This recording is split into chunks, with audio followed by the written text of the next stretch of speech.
السلام علیکم ورحمۃ اللہ وبرکاتہ۔ تفسیر سیریز میں آپ سب کا خیر مقدم ہے۔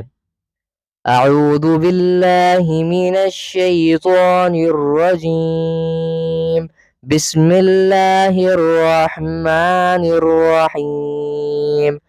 يا أيها الذين آمنوا اذكروا نعمة الله عليكم إذ هم قوم أن يبسطوا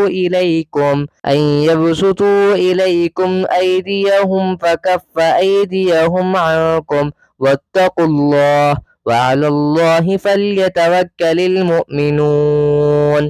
تفسیر: یہ ان مختلف واقعات کی طرف اشارہ ہے جن میں کفار نے مسلمانوں کا خاتمہ کرنے کے منصوبے بنائے، لیکن اللہ تعالیٰ نے ان سب کو خاک میں ملا دیا۔ ایسے واقعات بہت سے ہیں، ان میں سے کچھ واقعات مفسرین نے اس آیت کے تحت بھی ذکر کیے ہیں۔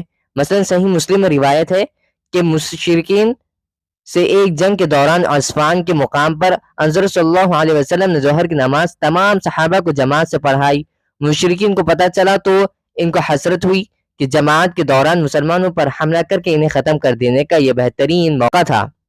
پھر انہوں نے منصوبہ بنایا کہ جب یہ حضرات عصر کی نماز پڑھیں گے تو ان پر ایک دم حملہ کر دیں گے، لیکن عصر کا وقت آیا تو اللہ تعالیٰ کے حکم سے آپ نے صلاۃ الخوف پڑھی، جس میں مسلمان دو حصوں میں تقسیم ہو کر نماز پڑھتے ہیں اور ایک حصہ دشمن کا مقابلہ کرنے کے لیے تیار رہتا ہے۔